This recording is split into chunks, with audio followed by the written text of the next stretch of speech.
Thanks for joining me today on episode 60. This will be the final episode of my journey from courtship to life after honeymoon. Today's topic is going to be how to be independently dependent, and I have got some feedback from those who have watched the various episodes. So depending on how the time goes, I may be able to share those feedback. Please help me to share the broadcast with your friends. Once you come on board, please say hello. Let me know that you are watching.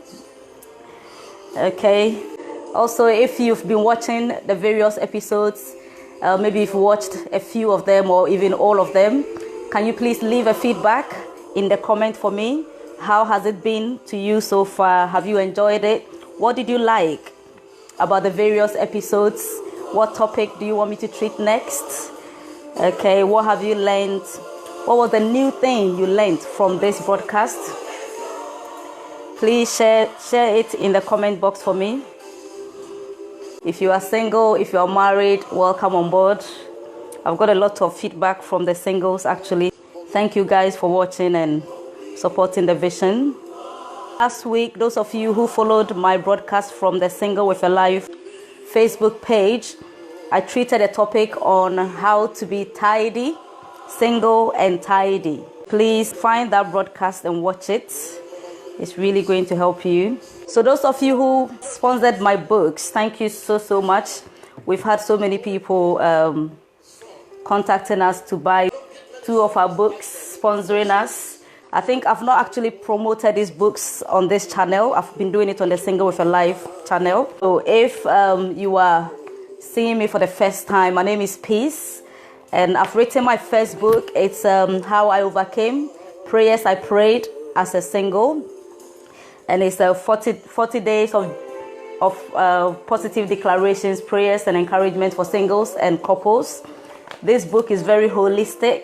Okay, so it's a dynamic education and warfare book which comprises all the prayers I prayed and practical steps I implemented during my singleness to prayerfully discover my purpose, prepare for marriage, and have victory over evil recurrent dreams I battled with for over 10 years. The book provides practical tips and the right scriptures dealing with sin, protection, divine healing, revelation, long life, and restoration. It teaches how to make declarations and form prayer vocabulary based on scriptures to appropriate God's promises in your life. The book also deals with negative family patterns, the various types of altars, and how to destroy evil altars. And in this book, you've got assignments to help you, so you are not just reading and reading. And it's not a book that you just read. It's a prayer book.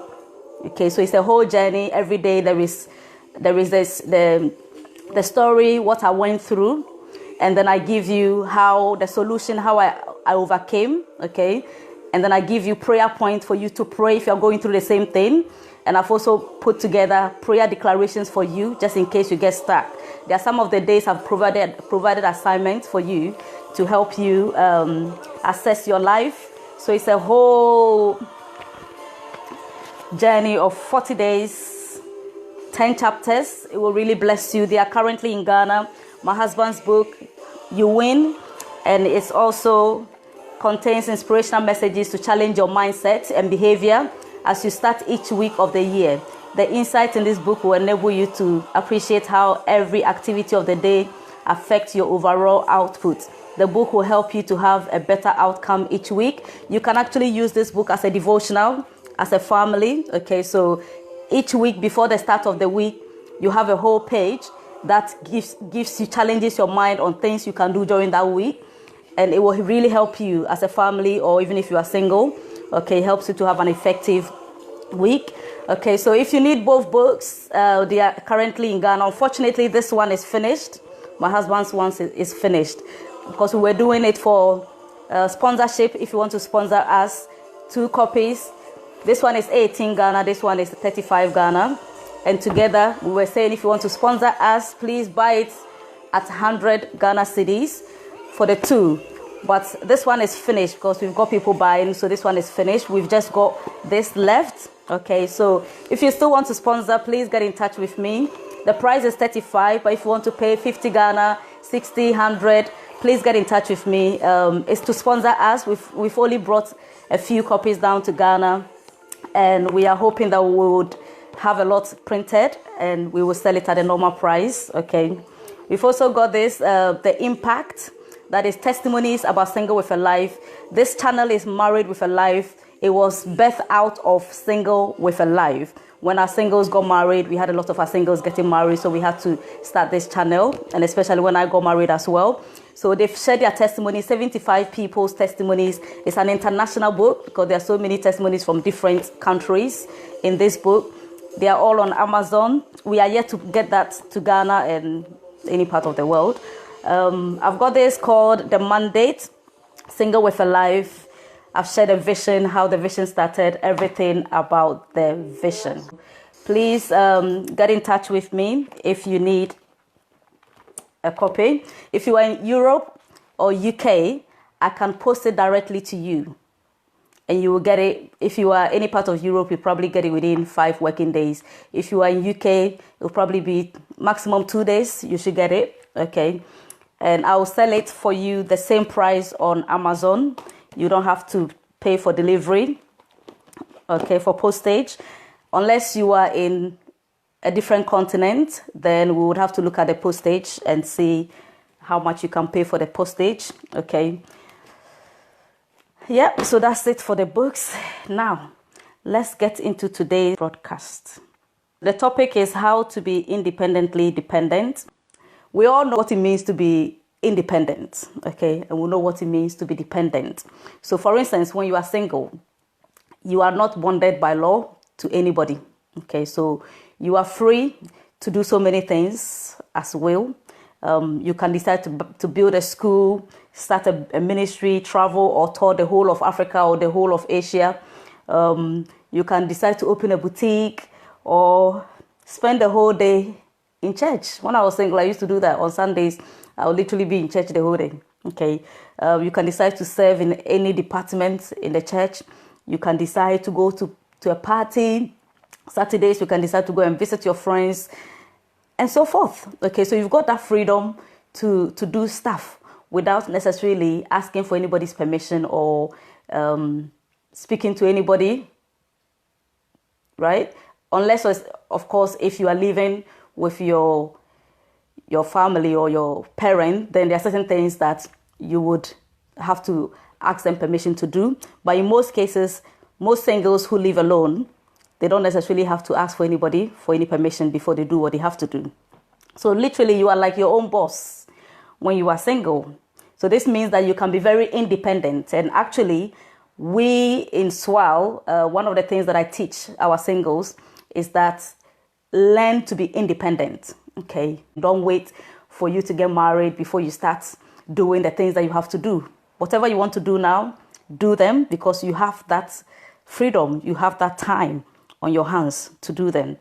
There are some singles too who they are dependent on their parents or family members, or they have guardians, those who have been taking care. It can be a foster parent, it can be a family member, an auntie who is taking care of you since you were a child. So these people, they meet your basic needs. And most of the time, singles who are dependent, it could be because of their age or because of somebody will say the vicissitudes of life.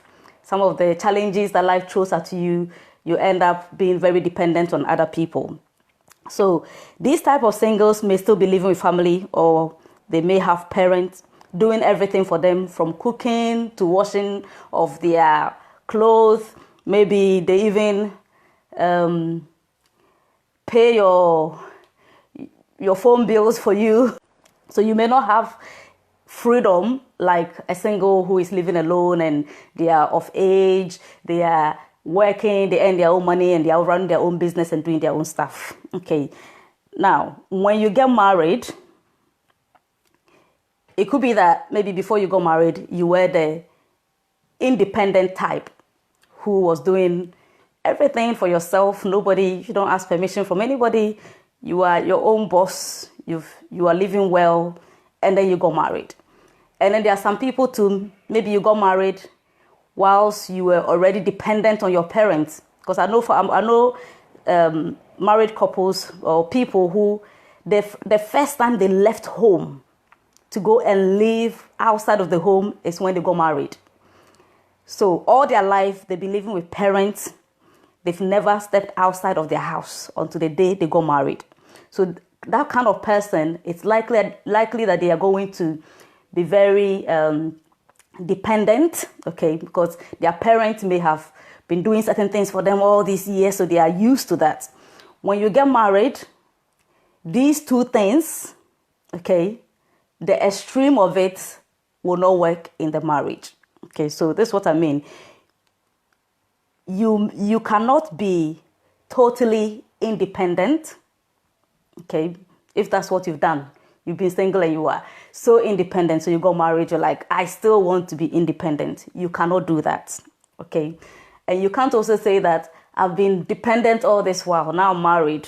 You have to be the one doing everything for me. You have to complete me. You have to wash my clothes. You have to feed me. In fact, when there's time for eating, put the food in my mouth, feed me. You know, you have to breast milk, give me breast milk, everything for me. No. Okay, so the extremes of this will not work in the marriage. It does not work. And I'll give you reasons why it will not work. Okay. So what works in marriage is when you are independently dependent. And I will explain what I mean. Okay, so the topic today is learning how to be independently dependent whilst you are married. So let me explain. If you are the type that maybe you're watching me right now, the question I will ask you is, can you still pray when your spouse does not pray? Can you just rise up and say, okay, it's time for prayers, I'm going to pray, without your husband joining you or your wife joining you? Do you still have that confidence, that motivation, that self-motivation to do that on your own without the other person joining you? If you cannot do that, it means that you are being dependent. You are depending on the other person. Yeah?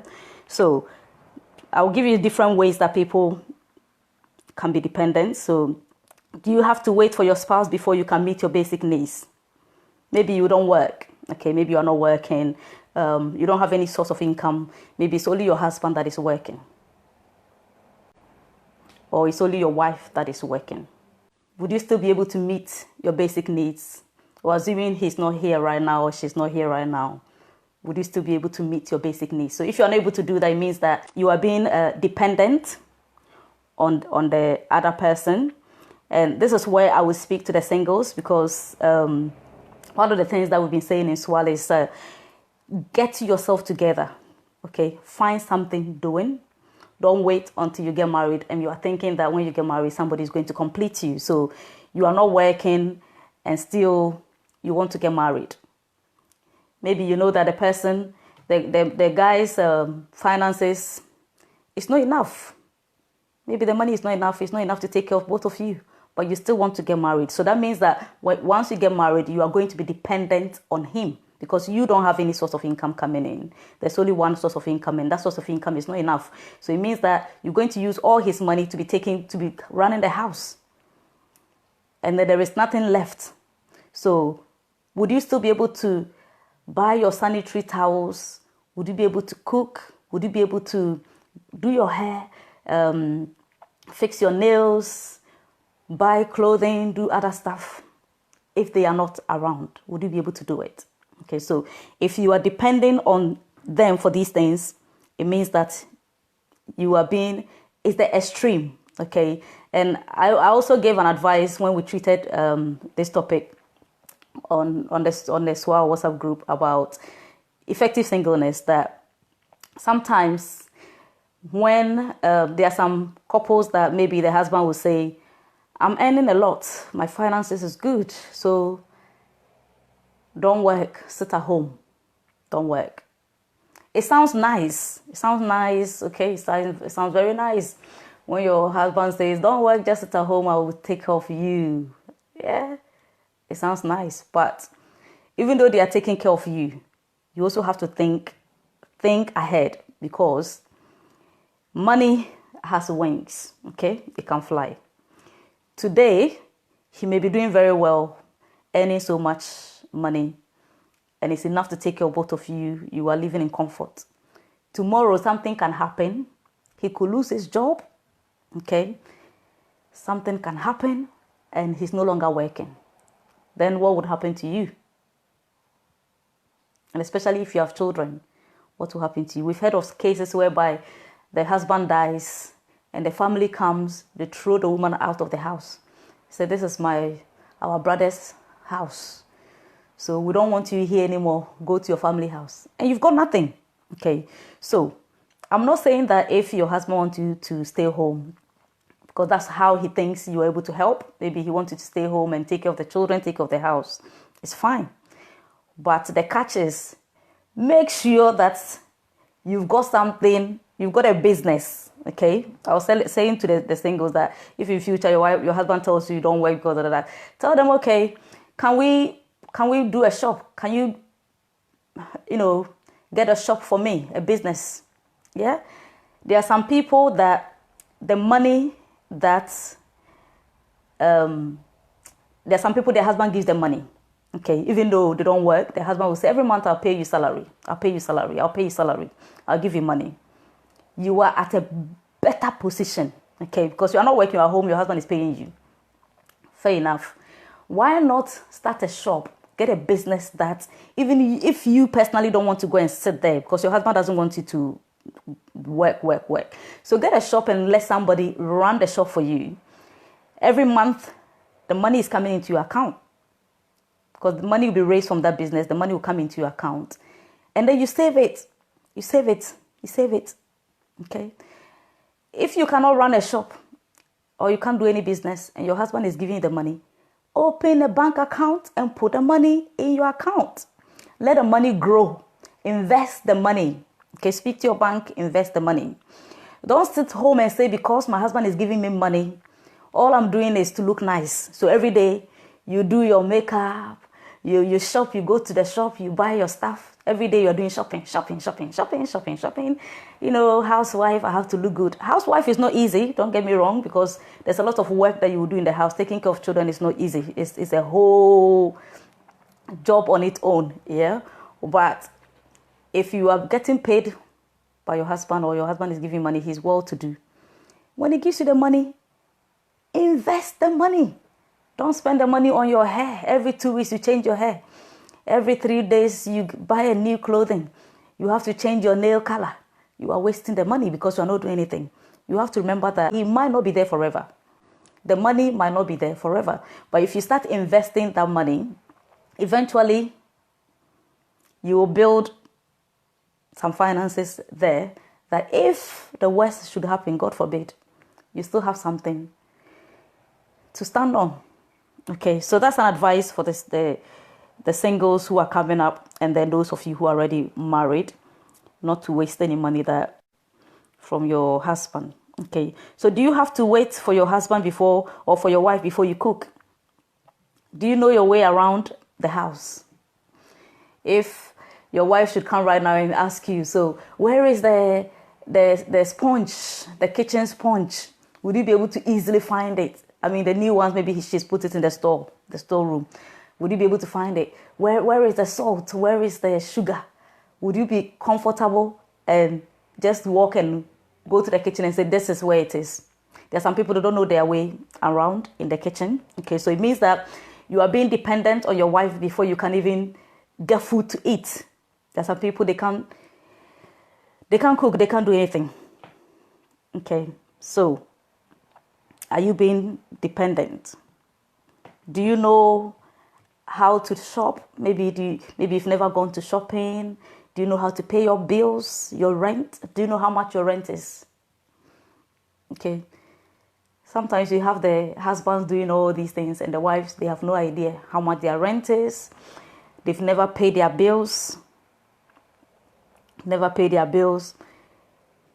don't know anything in terms of how the house is actually run, apart from them cooking. Maybe you never know these things.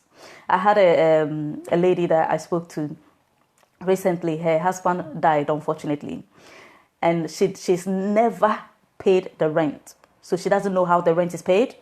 She doesn't know which company, which bank account to pay the rent into. She has no idea. And so she was thinking, oh, they are going to repossess my property because I don't know how to pay the bills. I don't know. I don't have money. I don't have this. And I was like, wow, this is what I've been saying. Married with a life. Be married with a life. She's never done it. Okay. So do you know how to do all these things? Decorating. Maybe you are a husband. You've never cleaned the house before. So once your wife is not around, the house is all messy. You've never cleaned. You don't know how to clean. You don't even know where the refuse dump is. You can see the bin, but you don't know where, if I take out the bin, where do I go and put it? You don't know. So the whole time your wife has traveled, the bin is full, it's smelling. You don't know where to take it. Yeah. And some of you will be watching this, you'll be thinking, oh, but please, these things. It's true. Some people don't know. Okay. Because sometimes in a marriage, maybe one person is doing everything. You can get a husband, maybe the husband is the one doing all the shopping. Okay, so the wife has never gone out to do shopping for food. So she doesn't even know which shop to shop. She doesn't know. Okay, so these are all, I'm raising your awareness. If you are at that place, start thinking, because you may not get this forever. Okay, they may not be around forever. So are you being too dependent on them to do everything for you? Yeah. When you are too dependent on your spouse, it means that without them, you cannot do anything. And this is not healthy for you and for the marriage itself. It's not healthy for you because if they are not there, then you'll be found wanting. You don't know what to do. You become confused. Okay? And then if one person is the one doing everything and you are so dependent on them, it will also put a strain on them. Okay, they will feel tired physically, emotionally, and mentally. They will feel used and angry at the least thing. Okay, there are some of you, maybe you are single, your boyfriend, any little thing, he's upset because you are too dependent. Every day you are calling him, can you give me money for food? Can you give me money for mobile top up? Can you give me money for this? So you are always calling them for everything. So they get so tired of you that even if you are laughing, they get upset. They don't see why you should be laughing when they are stressed. Okay, and it's like that in some homes. You know, it could be one person, it could be the man doing everything. The man cooks, he cleans the house, he takes care of the family, he works, he does everything. All the woman knows how to do is to look good and sit there doing nothing. And sometimes too is the woman doing everything, running the home, and the man is sitting there watching TV. Okay, so you are putting a strain on the other person, and this will stress them out. And sometimes it even scares them. Okay, they feel like, will I be able to live with this person for the rest of my life like this when I'm so emotionally drained? Yeah. So it's very important that we do not allow one person to be doing everything alone. And in the worst case scenario, if they do not fear God, they will physically, emotionally, and mentally abuse you. They will abuse you. Okay. And some of them will disrespect you or treat you anyhow. Can you imagine? Especially women.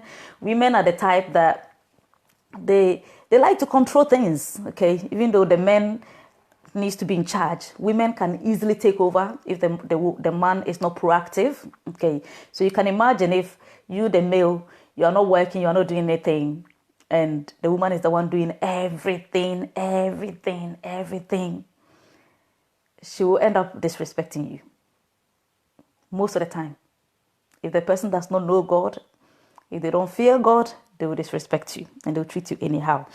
And the same way, if you are the male, the female, you are not doing anything, you are not adding any value to the marriage, you are not bringing anything in to improve the marriage. If you continue like that, and if they have the opportunity to change things, they will get rid of you. Okay, sometimes you hear that people will say, he left me and he went for another woman. She left me, she went for another one. Sometimes it could be because of these things. If the person feel like you are not adding any value to their life, because it's not enough to just cook food. It's not enough to be available for sex. It's not enough. Okay. When you get married, you will know that it's not enough. There should be something else that you are bringing in, especially in the financial aspect. There should be something that you are bringing in every month, something that you can do to improve the marriage. And if you're not doing that, and one person feels like they're doing everything, they get tired.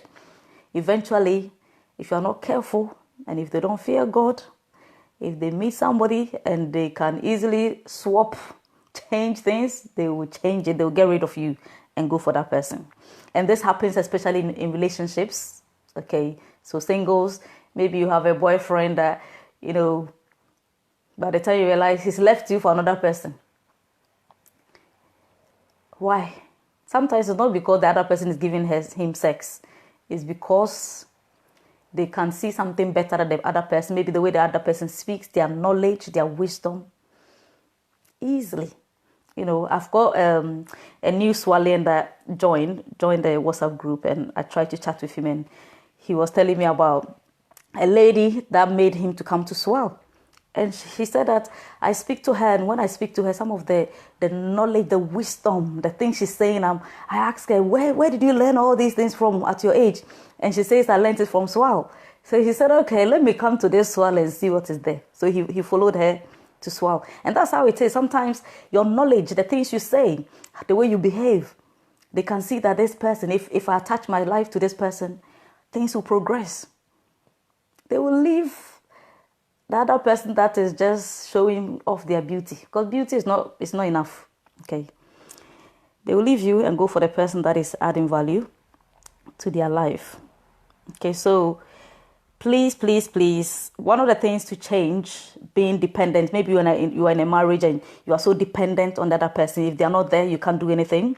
One of the things to do to change this is learn to do the things that the other person does better than you. Okay, so if they are a very good cook, they are the ones that cook. They are doing all the food. They are doing all the cooking. Learn how to do some of it. Okay, don't leave everything to them. At least the simple ones that you can do to keep you going. Learn them so that when they are not around, you can also do them. And if they're the ones paying all the bills, sit down with them. Find out which banks, which company do you pay the bills to.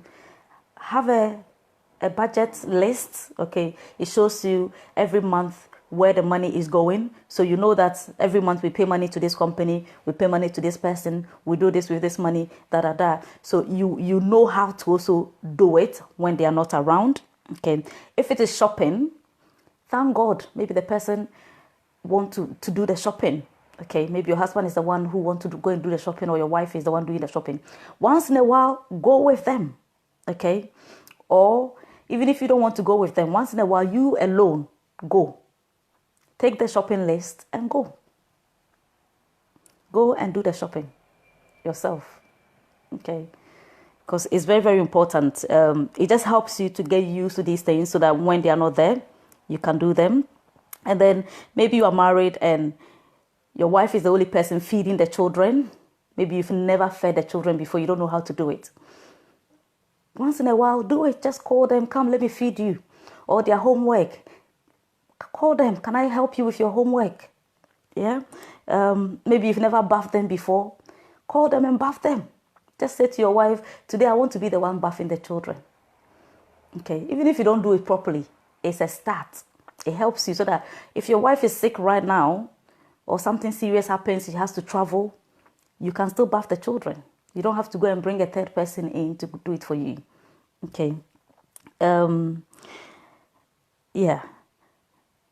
So it's very important. Homework, children's homework, feeding them, bathing them, paying the bills, doing the shopping. Once in a while, do it yourself. One of the things that we do is we shop. We do our monthly shopping. We don't shop weekly. We do it monthly, so that we store it and then we make sure that we stay within our budget. And when we got married, we used to do it together. We go to the shopping together and do it. And then when we started, I think since last year, we did one of the longest fasts. I think it was October. And I was so tired because I have to be doing the videos, I have to be uploading the videos, editing them, and it was so tiring. So my husband started going to do the shopping. He would go and do the shopping alone. So for a very long time, I've not gone out to do the shopping. When the coronavirus thing started, everybody was doing the panic shopping, and I thought, okay, let me go out and do shopping, because I've not gone for a very long time. And I went, and it felt like as if it was so new. I was like, oh my God. It's almost like you forget how to shop. So I came back home and I said to my husband, wow, you spoilt me. I said, you've spoilt me. And I started thanking him, because sometimes you don't even realize that the person has really helped you. Okay, so maybe the person has been doing it all alone and you've been so relaxed. You've not even realized that you are losing your vibe. Okay, or maybe you've not even appreciated them enough. So go out. When you go and you do it, you will appreciate them more. Okay, if you start bathing your children and they start, pouring the water on you here and there, you are running after them, you begin to appreciate your wife. Okay, you begin to appreciate them. So please, this is an alert, an awareness to all those who have left things to be done by one person. Okay, so if you're watching and you are married, what are some of the things that maybe you've not done for a very long time, that your wife is the only one doing, or your husband is the only one doing? Maybe you used to do it, but they took over and you left it to them. You can type it in the comments. Let's get some thoughts coming in. Okay, so I've said here that even though you cannot be totally dependent on the person, you should also not be totally independent. As a married person, you still need to have a level of independence, but in a different way. Don't depend on the person to do everything for you, okay? But also don't do everything yourself. Okay, don't be too independent. Yeah, don't be too independent. You still need to have a level of independence, but in a different way. Your level of independence is not for you to do whatever you like or want, just like the way a single person does. When the two are not one and everyone is doing what they want, it slows the progress of the marriage in every way. So you have to be independent, but it means that your independent means that you can do things on your own, but also you are accountable. Okay, so you can do things on your own. You are not dependent on the other person to do it, but you are accountable in the things you do. And this is how you show that you are accountable. You ask for permission. Okay, you make the person aware of what you are doing. So the fact that you are very good at doing something does not mean that you just do it without getting the other person involved, or you just do it without informing the other person. You still have to get the other person involved, even though this is your strength and you are not waiting for them to do it. I don't know if it makes sense. Please comment so that I make sure that I'm making sense. So I'll give an example. I was running SWAL for 4 years before I got married. Okay, so I ran it for 4 years, and I was the one taking major decisions in SWAL, putting questions together, coming up with ideas on how to improve the vision, what to do or not to do, training coordinators. I was the one doing all of this. I didn't need anybody's permission, okay, because I was single and I could do it by myself. I was putting the content of my videos together. I didn't need anybody to help me. I didn't need anybody to do it for me. But then when I got married, I no longer take major decisions alone. Okay. Even though it is my vision, I'm the carrier of the vision, I still ask my husband his blessings, or I ask him for permission before I do the things that I do. Just like this video, this broadcast, when I started the series, some of the things that I've shared, I had to ask him for permission. Are you comfortable for me to use this as an example, to share this thing that happened to us as an example, to teach? And if he says yes, I'm comfortable to share it. If he says no, I don't share it. Okay. So even though I have that level of independence to be able to run my vision and do the things that I want to do, I still depend on him, because I get him involved, because I ask for permission before I do some of the things that I do. Okay. So that is how it's like you are working hand in hand. You work hand in hand. You are one, so his business is your business and vice versa. Your money is his money. So you need to support each other and bring the best out of your marriage. Because in marriage, what happens is when one person improves, okay, when one person gets better or they succeed in an area, it rubs on the other person. Okay, it rubs on the other person. And that improves the overall marriage. It improves the overall marriage. For instance, when I wrote my first book, people were praising my husband. And I was like, but I'm the one who wrote the book. Why are you praising my husband? I was getting jealous because they would just say, oh God, well done, oh, well done. Like, hey, these people, and I was like, I wrote the book. It's my knowledge. It's my knowledge. It's not him. He didn't write the book for me. But they were praising him because it rubs on him. Okay.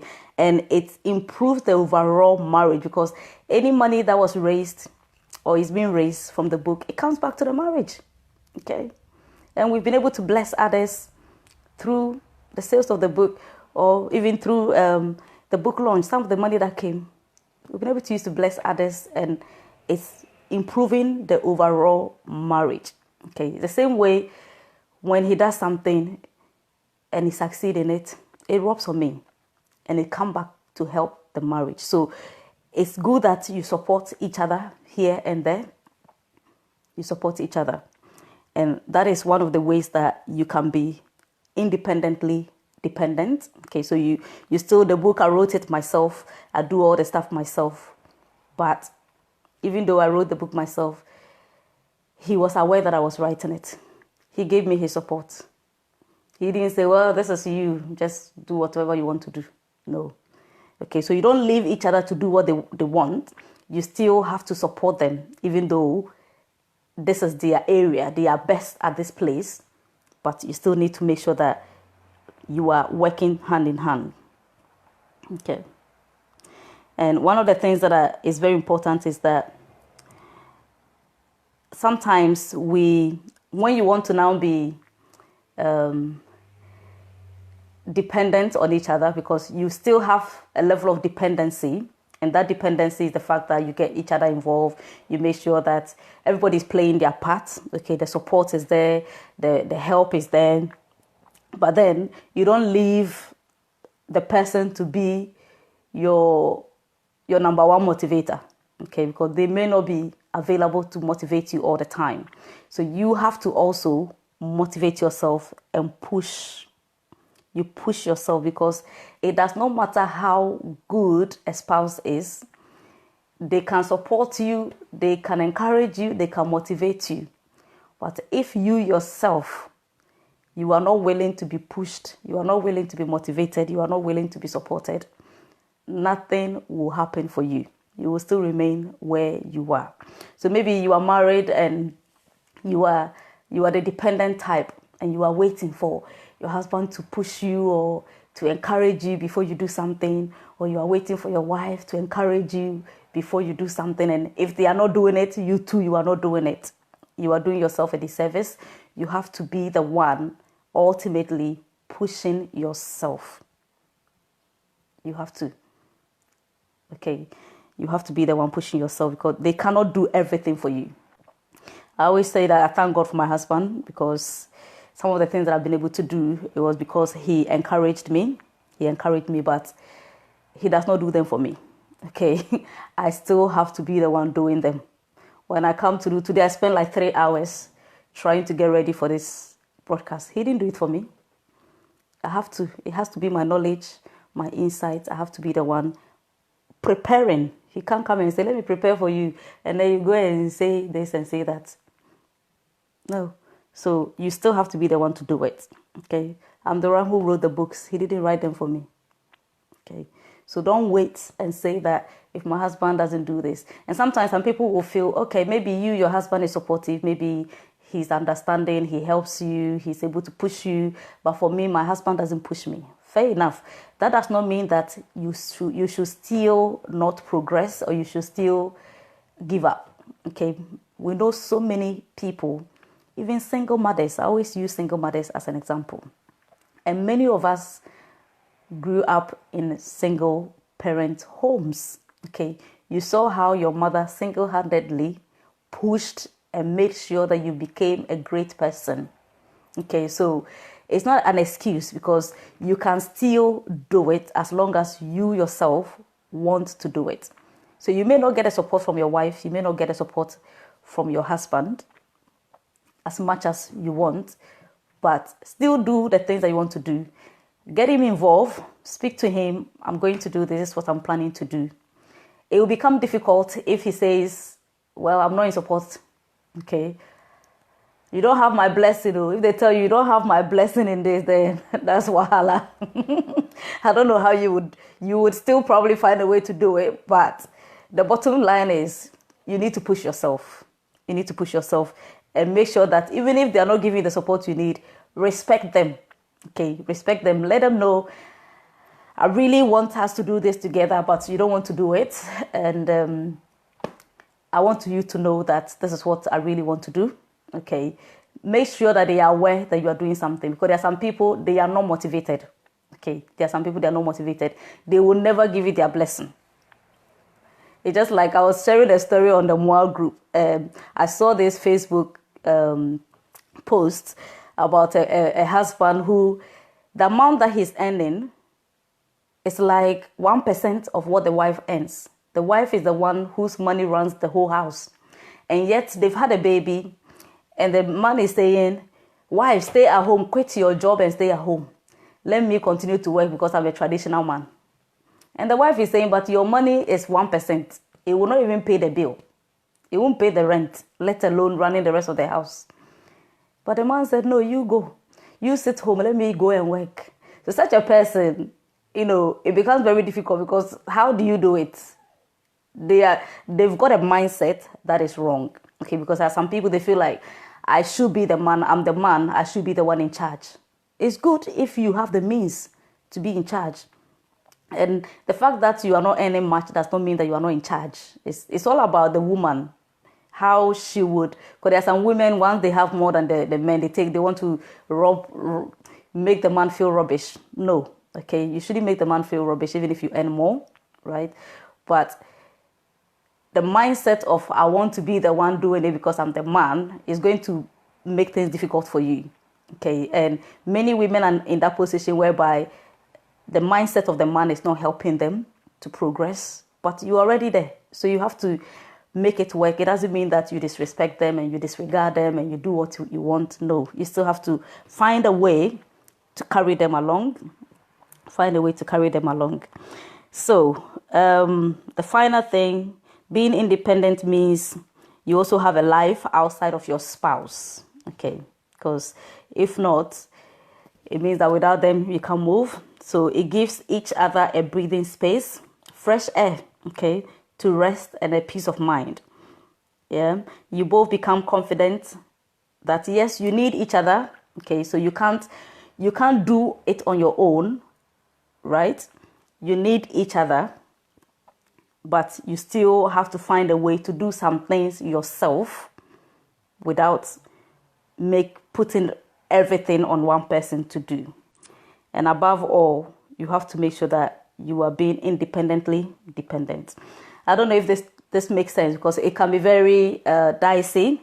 It's a very thin line of where you have to make sure that you are not too dependent and also you are not too independent. Okay, do the things that you can do. Have roles in the house that you are in charge of, that you can do this easily, whether they are around or whether they are not around, you can do it. Again, even though you can do these things, you are also making sure that you are both doing things together. Yeah, please type something. I want to make sure that what I teach people understand. Okay, I'm going to read some of the feedback and then we will end this broadcast.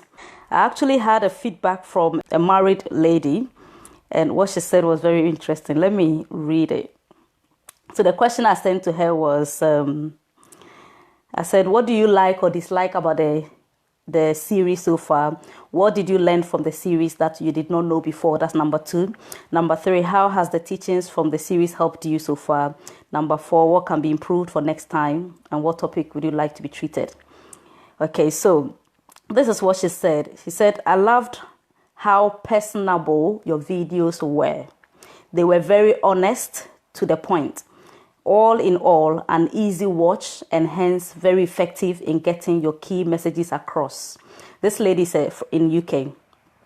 The number 2, he said, I learned about the different things to consider at various stages. For instance, the importance of really building on your knowledge about the person, such as their likes and dislikes, what they consider as important, etc., which then really strengthens the relationship as a whole.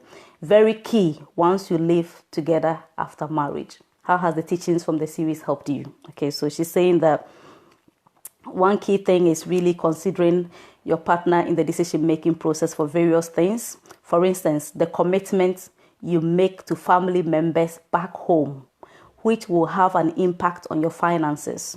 Once the discussion is had beforehand, it makes everything easier. This is just an example, but generally keeps things flowing and both on the same page. So in terms of what can be improved and the topic to treat next, she said, honestly, I can't think of anything you can improve, but we'll have a think for topics for the next ones. And then the last thing she said is, last thing to say is keep going, dear. You honestly come alive in those videos. It's like the same piece I know, but in a different realm. I can see so much passion and genuine care in ensuring people are learning from various experiences you've learned about to better their lives. And then she said, I don't know how you do it, but it feels like I'm talking to you on the phone, almost like you are talking to a friend. And then she said, that's the unique thing about your videos. It was so weird the first time I watched it because I was a bit confused. I felt like I was on the phone call. This is so funny. Oh my God. Okay. So she was saying that she really enjoyed it to the extent that when she was watching the video, she felt like she was actually on the phone with me and I'm actually taking her through those stuff. So she really loved it. Yeah. Another UK married lady, she said, she's watched some of them, not all. I really like the topic on finance. It gave great insight on how to manage money within marriage, budgeting and saving. I don't really have any negative feedback. Okay.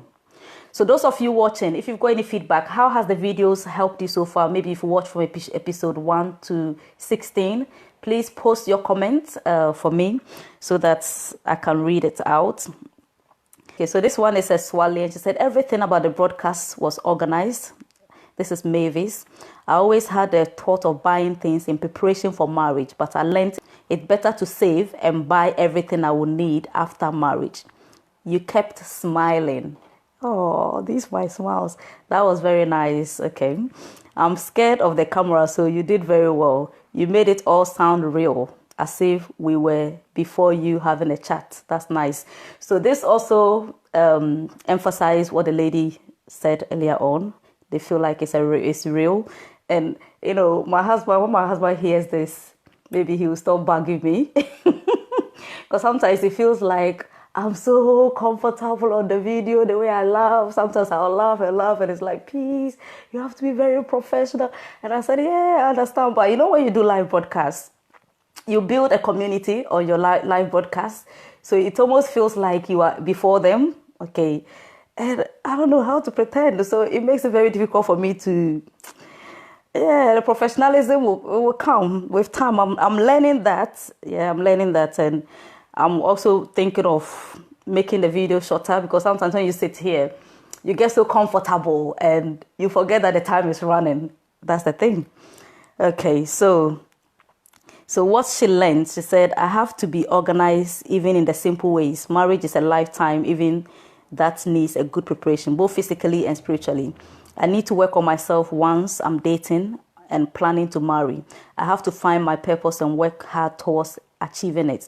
Just because I'll be married doesn't mean my life has come to a halt. Okay.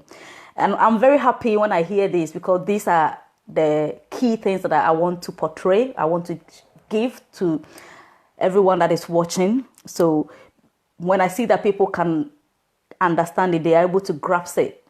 It means that I'm teaching properly Okay, so I'm happy to hear that. Okay, topic that she wants to be treated, temperament. Okay, most of our relationship problems are based on temperament. We don't know how to adjust to live with others, expecting everyone to be like us. Okay, so temperament is one thing that we'll treat. We've treated it on the WhatsApp group before. The extra thing she wants to say, she said, I would love to see Mr. Amewowo broadcasting with you like a discussion. Okay, we'll work on that. We'll work on that. My husband doesn't feel like it's time for him to come live yet, but we'll work on that. Let me see if I can get another one. She said, I watched episode 7, The Realities of Marriage. No, so she watched episode 7 and episode 8. So I like how you were bold and plain in your teachings. You made everything clear and understandable. The music you used to begin was superb. The dislikes, I'm not sure I remember any. Okay, so what was the question on number 2? What she learned. In the episode 7, I learned that honeymoon is not about having plenty sex, but to rest. I also learned to be the real me. I should let my partner know my natural appearance. Episode 8 is about the realness of each partner and no pretense. I learned that my partner will get to know the real me and vice versa. I learned to be patient also. And then number 3, how the teachings has helped her. She said, too much expectations. I'm now not expecting too much from my guy. Also, buying too many things down in the name of marriage is not necessary, so I'm trying to stick to that. The topic she wants us to treat is how to deal with misunderstandings in marriage. Okay, she doesn't have anything else to say. Thank you. That's Etonam. Okay, so this is a male, Mause. He said, the very thing I like is the raw nature of the information shared. So everybody liked the fact that it was very real. Yeah. Hardly do people in marriage share certain details of their marriage journey. Honeymoon is not necessarily for sex. That's what he's learned. I have learned that it's not advisable to consummate one's marriage in a hotel. Okay, so if you watched episode 6, I explained the reason why.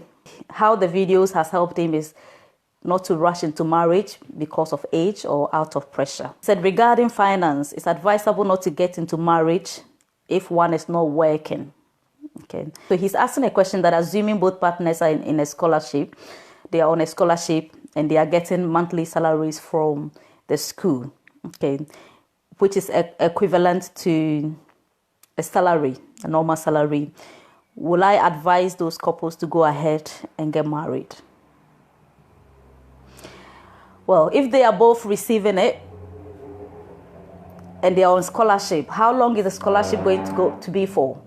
Is it for 2 years, 3 years? Okay. If it's at the end of the scholarship, would they still have a job? Would they have a job and have a regular income coming in? Because if the scholarship is going to end and you don't have any other source of income, because the scholarship is not forever, it's just for the period that you are in school. So if after the school you are not going to have any income coming in, then I would say they shouldn't. They shouldn't. Make sure that you personally have some income coming in, even if it's one person working and that one person's salary is enough to take care of 2 people, then go ahead and marry. But don't base your marriage on a scholarship. Unless the scholarship is for a lifetime. If it's a lifetime, every month, for the rest of your life, the government is going to pay you this amount of money, then go ahead and marry. Does it make sense? Please comment. It seems like everybody is just enjoying my face. You are not saying anything. Okay, so this is now. Everybody is talking about the fact that he's been real. I like the fact that you have been very real with all the episodes, especially how you taught and talked about your personal experience and revelations you had from your marriage, which a lot of leaders wouldn't do. From the broadcast, I got to learn how prayers play a huge role in preparation of marriage. that to-be couples should pray during courtship throughout buying the things needed for the ceremony, and to pray and anoint the premises for the program even before the day. Also, I learned that before deciding to get married, at least one of you should be working and earning stable income that can cater for 2 people, and it should be the man. I'm so happy, they are getting the key stuff. Thank you. Again, I learned ways one should relate to in-laws before marriage in order not to create any inconvenience. Like, one shouldn't gift in-laws money or call frequently if they know they wouldn't continue after marriage, to prevent in-laws from having different thoughts about them after the marriage. I didn't even know that after marriage, one is going to still notice a lot of things they didn't know about their partner until I watched the series. Okay, I'm happy now. I learned also that there should be transparency between the to-be couples. Before any of the to-be couples introduce the other to their families, they should tell them everything the other need to know about each other's family to avoid an inconvenience. I got to know that even if you like talking and poking your nose into people's conversation, you shouldn't go and exhibit such characters in your in-laws' house unless you are invited into the conversation or asked a question. I learned how newlyweds, ladies, are supposed to keep their used and unused underwears. Okay. So how the series has helped us. So far, the series has helped me to know how to go about relationship and things to do and not to do if I'm finally settling down. Also, we can have one marriage ceremony with very few people and can still have a beautiful ceremony, even save money. For now, I don't have any topic yet. Okay. Thank you now. God bless you. So this is Daniel. He said, likes. I like the way the series was structured, taking it from beginning, how you met him and what happened after that, and then gradually talking about when you started dating, and then upgrading it to everything, the planning of marriage, the honeymoon, life after marriage. I like the way the whole series is well organized, touching on key things which is mostly left in the conversation. About dislikes, I don't see anything I dislike. Okay, so the things that he learned, number 2. He has the consciousness of how to carry himself, communicate and behave, especially in the public, because you may never know. My wife might be there or around anywhere, and if not, I may miss her. Secondly, dealing with the family relations, where I have to deal with when there is an issue, and she too same with her side, and not get involved with that. So that means that what he's trying to say is, when there is an issue and the issue is coming from the male side of the family, you, the male, deal with it. Don't let your wife start poking her nose, and then your family members will say that she's disrespectful or she's used a wrong word and they are upset. So you deal with it. And if it's the lady's side that the problem is coming from, you, the lady, deal with it, so that it just makes everything looks peaceful. He said next is that I should really hold on to my values and be really ready and be 100% sure I want to marry her before proposing to her. And if I'm not sure, I should take time and not rush the process, no matter how long it will take. Continue building the friendship. Also, the knowing you, knowing me. So this is a quiz that my husband and I did. Okay, it's in episode 4. Yeah, if you watch that. Knowing you, knowing me is something I think is good to do during the dating stage to actually get to know her more. The finances bit, I knew something, but I've learned more that has improved my knowledge into it, especially during the planning of the wedding, and the lady not wasting money to buy a lot of utensils, but save the money. And after we are married, we can do that together. If I tell you the number of things I threw away, you'll be amazed. Okay, because I bought so many things. I was buying everything. When I see something is nice, I think it's nice, I buy it. And then I got married and my husband is like, no, this is not what I want in my house. I bought utensils. It's not, no, this is not the style of utensils that I want. Saucepan. This is not the style that I want in my house. Hey, even just this week, there is this a jug. There's a glass jug that I make fruit juice with it. I did my own juice. I was calling it the coronavirus juice. I made it and I put it in that jug, and my husband was like, oh, this jug looks so archaic, and so I should throw it away. I was like, King, I've spent so much money. These were my investment, according to me. So I was like, no, I'm not going to throw it away. Luckily for him, when I locked the jug and I couldn't open it, I wanted to wash it. I couldn't open it. And I said, please, can you help me open it? He said he won't open it. He left it in the sink. He said, throw it away. Let's get a modern one. Throw it away. It's not nice. I said, it's nice. I've spent, you know how much I spent on this? So we left it there for a whole day because I said I wasn't going to throw it away. So eventually, I was trying to see if I can open it. I tried to, and then I opened it and I washed it. I put it back. I'm not going to throw it away. So please, the ladies, stop buying stuff. We've thrown away so many things. I can literally count how many things we still have here that were the things I bought. Just a few of them. The rest, he said, no, they are not the style I want. And I personally don't see anything wrong with them, but yeah. So keep the money, save the money. When you get married on your honeymoon, you can go and buy those things. Yeah. Or after the honeymoon. Also about financial openness to each other. The honeymoon teaching and sex education in episode 7, I guess, has broadened my insight into how to handle her when it comes to sex, especially if we are both not sexually active until marriage. And this thing, yesterday I was having this discussion with my husband that actually, was it yesterday or today? That actually, as part of the preparation towards marriage, you don't need sex. You don't need to prepare for sex. Because some people would think, well, if I don't have sex before I get married, how would I know that a person can have sex? How would I know that they'll be good in bed? You don't need that. Trust me. Because some of the things that my husband and I have been able to discover, yeah, were things that we did not even know they were there. Like some of the sexual positions, we discovered them ourselves. We were both naive when we got married. We discovered these sexual positions ourselves. So it was later on we did a discussion on the Moal group, and a gentleman posted a lot of photos of different animated sexual positions. And I was looking at all of them and I thought, we do this one, we do that one, we do that one. I was like, oh, actually, we learned this ourselves. We discovered it ourselves. So you don't need any preparation. You would naturally, it's innate.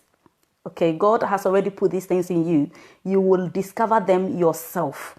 And the joy of getting married, not being sexually active, is that you learn on the journey.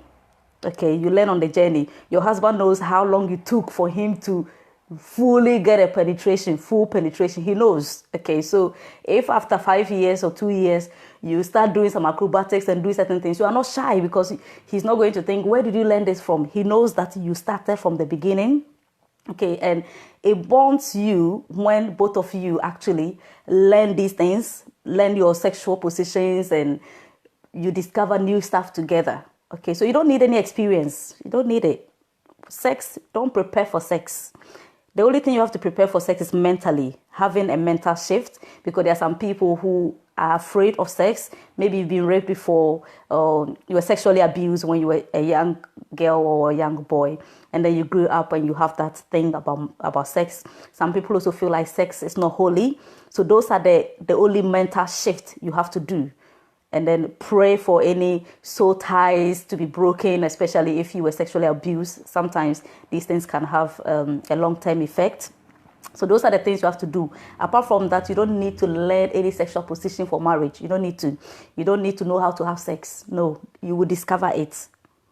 That one, I can pull my hand up and tell you 100%. And I know a Swallen who got married, she was a virgin. Initially, she was saying, oh, I I can't do it, it was painful. And I said to her, you are the very person that very soon you will be telling us that you are chasing your husband for sex. And it's true, it wasn't too long. She herself, because sometimes we play on the small WhatsApp group, she herself mentioned it. Know that there's nothing wrong with sex. That's all you need. Okay, so she said, number 3, the journey to marriage is a long one, and if you want to have a successful marriage, which I do, I need to learn and read more around every area relating to this. And I will say this series has taught me a lot, and I have downloaded all the episodes. And once I land my hand on someone, before I even ask her to be my girlfriend, I land my hand.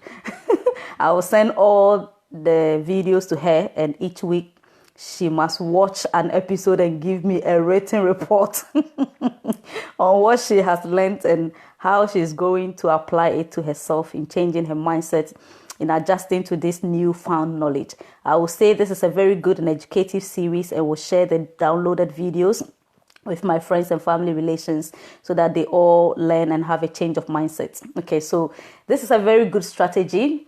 If you are in a relationship, I had a guy, I don't even know him. He's not a Swalian. He just sent me a random message on WhatsApp. He said, can you please send me all your series? Okay, so I went to gather all of them, sent him the YouTube videos. So if you've met somebody, maybe you were in a relationship, you've just started a relationship, or you are about to even get married, download all of them, watch all of them together so that you learn these things together. Okay, my husband and I, we still watch marriage videos. We still listen to people. We still get marriage seminar videos and we listen to them. Yeah, you never stop learning. He said, I think I'm seeing a trend which is scary, and it's about dating and sex. Most singles have this notion that once you are dating, you can have sex, and it is gradually becoming normalized. I also think if you can get more married people to speak to young people, so they slow down and think twice before they go into the institution of marriage, it will be helpful, because the rate of divorce is so alarming, and most of those marriages, unfortunately, end up just after a year or 2. Right, number 5, I said, all I will say is life is in stages, and each stage has lessons to be learned. So we should take time to learn and master each lesson at each stage before we move to the next stage. Do not miss any stage, because each penny of lesson at each stage is worth knowing. Thank you, and God bless you for great work done. Thank you, Daniel. So these are my singles, very, very intelligent. MFA, what did you like or dislike about it? I like the fact that you were very open with your experiences. This made the series real and interesting. The storylines follow systematically, and so you will understand what topic you are on. Number 2, what did you learn from the videos? I learned what is involved in courtship, and that courtship is not just about planning a wedding, but rather to know each other better. He said, also, in my country, a date is all about I love you matters, but you made me understand how to utilize the time with each other by drawing activities together so you don't get bored. Writing down a list of questions to be asking each other. Play a game so that you wouldn't be sexually involved. I also learned in saving money instead of buying stuff down in the name of taking it to marriage, which I used to do. In general, I've learned what it takes or preparation involved in wedding and engagement. How far has the videos helped you? So far, I'm now very conscious of how I spend or buy things. Also, if I start a relationship, I am ready to follow those processes I have learned to guide me have a best and godly relationship and marriage. Okay, so it's in terms of what topics you want to be treated, I like to learn about in-laws and how to deal with temperaments. In-laws, I've already done a whole broadcast on it on episode 13. So if you watch episode 13, you'll get so much about in-laws. Temperament, we will treat it maybe on the WhatsApp group, not on Facebook. I'm not sure. We'll see what will happen. Anything else you'd like to say? So far, I believe these videos are educative, and hence every single out there is encouraged to watch in order to have the best marriage on earth. So this is Gifty. He said, I like everything about it, especially the fact that you are real with everything.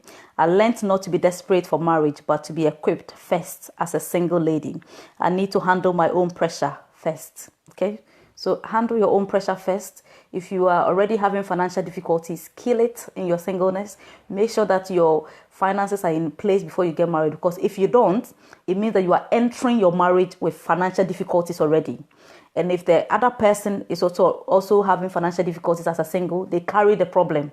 So you see, most problems that people have in marriage, it's not the marriage that is creating the problem. They carried it from singleness. So that is why singleness is so important, because what you are in your singleness, that's what you carry into your marriage. Okay. If you are broke in your singleness, you carry it into your marriage. You become two broke people in the marriage, and it becomes worse, because before it's just you. So if you don't have food to eat, you can wallow in pity in your room and sleep, and you will not fight anybody. But once you become two people in the same house and you don't have food to eat, and you go to bed and your husband wants to touch you once you are hungry, you flare up, and then you start screaming and fight breaks out. Okay, so most of the problems in marriage are problems of singleness. You carried it into the marriage. So marriage is not a problem. Marriage is not a problem. It is singleness that is the problem. So if you are able to get your singleness in the right position, your marriage will be better. Okay, and this is why I don't pay too much attention to the married people, unfortunately. And I'm sorry to say this.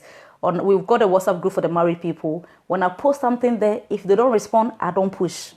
I've just learned it so quick, because I've said to myself, my focus is the singles, because once the singles get it right and they get into their marriage, it will be better.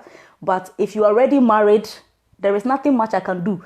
If you are suffering your marriage right now, and I post a comment, I post an activity, and you don't want to get involved, I can't do anything, because whatever is happening to you, whether you are happy, you are sad in your marriage, it is you now. You're already in it. You can't come out. If you come out, your name is changing. They're not going to call you single. They'll call you divorcee. Okay? Everything will change about you. Your name, you have to now go and be changing your name and be doing this and be doing that. So singleness is so important. And I've learned it so quick that I don't put pressure on myself. If you're married, I'm not going to force you to have a discussion. We put a nice discussion there to help. And you think you've arrived, so because of that, you're not getting involved. I'm not going to chase you. But for my singles, I'll chase you, because this is the time you get it right, and then you get to your marriage, I leave you alone. You are now free. Whatever happens to you, you and your God. You and your God. Okay, so, right, let me continue. He said, what did you learn? No, how has it helped you to rethink about marriage and myself? I used to think I was ready for marriage, but after listening to your teachings, sweet lady, I've actually relaxed with marriage, and I'm working on myself. God bless you. And then he said episode 2, desperation for marriage. That's what she really liked. And I think she wants that topic to be treated again, desperation for marriage. Hey, you are meant to do so much work. Okay. And then she said she wants to know more about handling in-laws. You know, African beliefs is something, but family culture is also something. Every family and its culture, or the way they behave, So if we are not careful or know the family we are going to and how they behave, we will end up not having peace in the family. I just hope you get the point I'm driving at, because I do feel that with that aspect, it's a little different. Okay, so she's trying to say that maybe she wants me to understand that every family is different. I've already said that on the episode 13 about in-laws, and that's why I gave a systematic way of how to study them. Okay, because every marriage is different. We all have different cultures. There are an expectation of how to treat your in-laws and that kind of thing. And every family is expecting a certain way. But to make sure that you don't step on wrong foot, you have to study them. Okay, so you take your time. And I went through all of that. So she says she's watched episode 13 because I asked her whether she's watched it. She's watched it, but not to the end. Okay, so hopefully by the time she gets to the end, she will get that aspect. Okay, so this is Otelia. I like everything about the series. I learned in the series that I should wait on God or see God's presence before making any decisions in terms of relationships. It's helped and still helping me to make the right choices. I said this because I usually give in to a man's proposal without giving it a second thought. But now I can proudly say I have changed 100%. There is this guy, I don't know if I should call it a date or not. When I was in Ghana, he never picked my calls or see me as a person. In fact, he never minded me, all because someone spoiled my name to him. So I stopped calling him until I left Ghana. When he heard I left Ghana, he started asking for forgiveness, which I even did long time. So he has been calling me. Sometimes I do think that he's just an opportunist. So I won't mind him again, but he will call and I will see myself talking to him again and again. I watched one of the last series, meditated on it for a day, and I realized I can't see my future in him because all he knows is I love you and I miss you. Let me say that the series was my eye opener. Okay, so she stopped allowing the guy to play tricks on her. And then she's also saying what she thinks should be improved. She said, I think the part where you play the recordings of Mr. Amewawa should be improved. If possible, he can also join you and it will make it lively. Where's my husband? If you come and hear this. Okay. Topics that she wants to be treated, how to be prepared towards marriage. Some important questions singles need to ask each other before saying I do. Okay. Number 5, just to appreciate you for doing a great work. God in heaven will bless you and your household. Amen. She's a Monday. She's a Nigerian. She said, I watched some, so not all of them. I like the fact that it was real life case scenario mostly and not just read ups from books or movie. It gave it a unique part. One basic I still remember that I don't think I have ever heard before is not having sex on a hotel bed.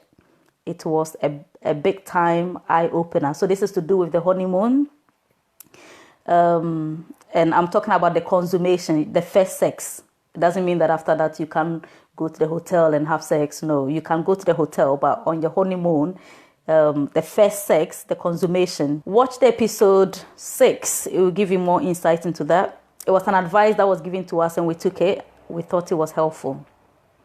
She said it has helped to curtail the unnecessary things I would have put up in marriage or wedding plans. Example, buying unnecessary things, especially utensils, how to take in-laws, allowing visitors, childbearing immediately after wedding, etc. I want to say thank you. God continue to give you insight to help others. You are a blessing. And then she said, I have downloaded and saved some of the episode 1 to 12 from YouTube. So she will watch them later on. Okay. Seraphine said, the fact that you came out to share them is an admiration to me. In terms of what she's learned, a lot. But one thing was about the in-law session, where you said, what you think of in-laws is what you are. If you think they are problematic, then you are. So it boils down to the mindset. Adek's experience may not be your story. I need to have a positive mindset and attitude. And then how has the videos helped you so far? She said to build my mindset right, not to necessarily dwell on others' opinions to make mine.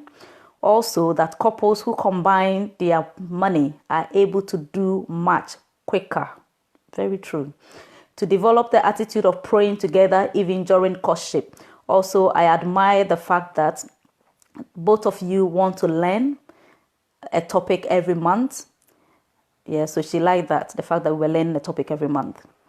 And then she said, I would like you to treat how to know and understand oneself. Anything else you would like to say? You are touching lives. Never ever give up. Even if people do not give you the feedback you hope for, know that a good deed has been done and lives have been touched. Keep it up and soar higher. God bless you. Amen. Some people are saying they've only watched one episode. Those people need my metal cane. For almost 1 year, they've only watched one episode. My goodness. Okay. So anything says, I don't think I dislike anything about the series. So what she's learned, starting a new relationship, I was determined to do something different. And the right things have probably been missing all this while. Sharing your story on how you started your relationship and how you two enjoyed a sex-free courtship encouraged me in a way. I also learned that it was very important to ask your partner questions during the period of dating through to courtship before the marriage. This will help assess your lives, your likes and dislikes, their choice of friends, temperament, love language, among others. I also learned that the God factor in all decisions, as well as seeking God together. How best to relate to your in-laws and your partner's family. The series also gave a brief overview of how best finances could be managed to avoid impulse buying, among others. How to plan the kind of wedding you want will minimize the number of people and less expenses. I knew most of these, but the series gave me more insight into it, especially how to handle in-laws. That was new. As in terms of how it has helped her. Being in a distance relationship, there are a lot of things I could have missed, but the video has opened my eyes to the essence of effective communication, and it has really pushed us far. Where I couldn't go even in 2 years of relationships, I have attained that in few months, all thanks to this series. We've also started having agreement prayers and fasting and prayers together, something we both picked from the series. And then what she wants to know is how best to handle emotions when a single person is horny. Okay, so when you are, as a single person, when you are sexually aroused, or when you are in the mood for sex, how do you handle it? That's what she wants to, the topic that she wants us to treat. Okay, that's not bad. Okay, I've got an audio. I've not played it, so I don't know what she's saying, but let me read what she said. She said, I like the series, so no dislike. This is proper African. The series I don't really know about is the episode 8, the realities of marriage. That was what she didn't know. Okay, so it's so loaded. How to see the vulnerability of your partner. So far, this series have taught and revealed a lot of things to me that I thought some of these things doesn't matter, but I've learned that the men are different people. How they will handle things is different from how we women do. I think you have covered a lot of things, but I would like you to enlighten on in-laws relationship. That means she hasn't watched episode 13 from the beginning of the relationship into the marriage. Esther sent something, but she sent it in a likes and dislike. What I like about the series was the new things I learned. Example, how to plan, prepare, and save towards my marriage in future. My dislikes. Sometimes the network is not stable, and also I learned that people who do not give up in life easily are the ones that wins in life. I got to understand more about marriage and things to go alone, things to go along with in your honeymoon. In addition, and how to change from a bad behavior to a good one. Also to save more than spend. In addition, it has taught me about not to rush into marriage because of anything, and do not give up in life easily. Right, Esther, thank you. Our head coordinator. So Adam said, I like the part that got to do with studying in-laws, because the thing we most look out for is the acceptance, and when we get it, we forget to study them. I really like that part. and the part you said, give them a distance to observe, is key, because it's very difficult to see things you need to see when you are too close. He said it will help my relationship with my in-laws because I just started becoming very open with them, especially the dad. He said I don't really have any dislikes.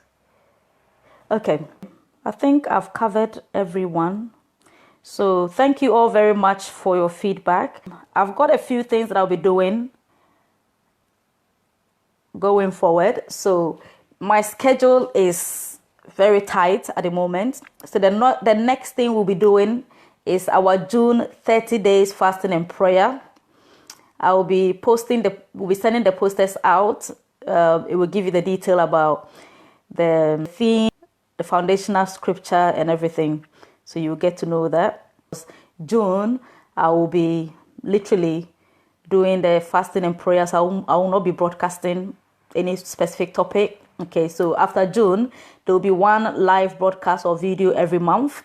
And then there will be one question for discussion every month. So I'll post a question on the Facebook page, and then you share your thoughts. Okay, I'm thinking of coming up with a series, but I don't know yet. I'll let you know.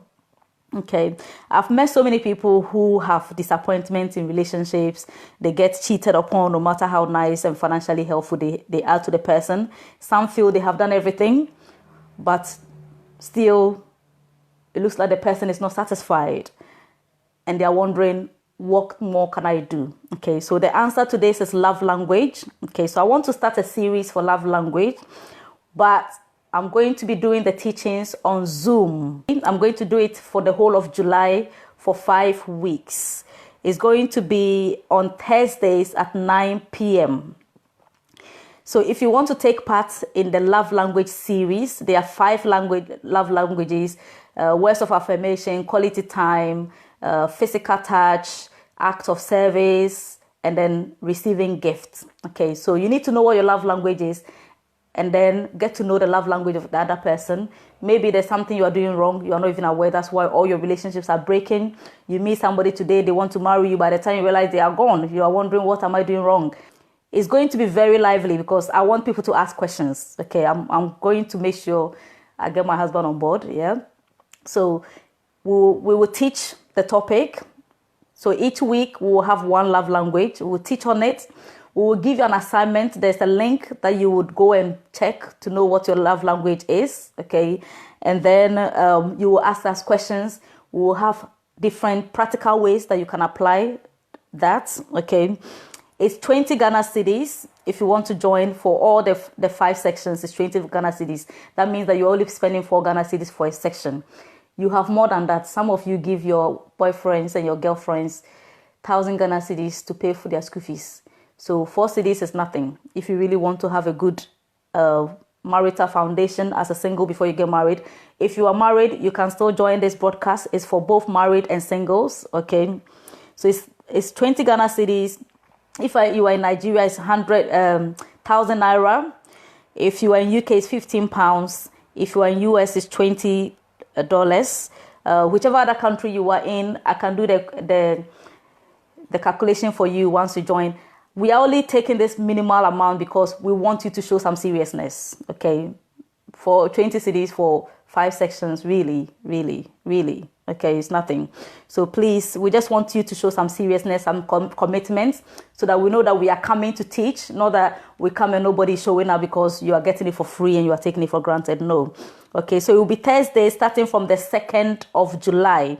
If you want to register, okay, please send me an email, peaceamewowo2018@gmail.com. My WhatsApp number is 00447506009931. My WhatsApp number is on the Facebook page.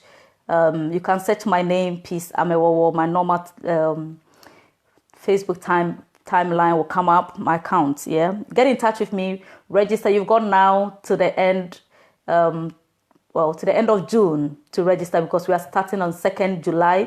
It's going to be very interactive and very nice. So please join us, register as soon as possible. Tell your friends about it. maybe you and your boyfriend can join, so that it's not like you are learning and you go and tell them. They'll feel like you are just telling me what you want me to know. But when they come and they are both listening to us, they realize that this is what we're actually teaching. They can implement it. You and your husband can come on board as well. Okay, so please register ASAP and we would kick going. So I'm not going to do the love language on Facebook. I want it to be more personal. So please join us on Zoom. I'll put the details on the Facebook timeline as well, Facebook page. Okay, so I'm going to love and leave you. Please share this broadcast with somebody. Don't leave without sharing it. Thank you so much, all those who have been watching the broadcast, those of you who have been sharing it with your friends, for your patience. I know my videos are quite long, but many of you have stayed. So thank you so much. I really appreciate you. Share it with somebody before you leave.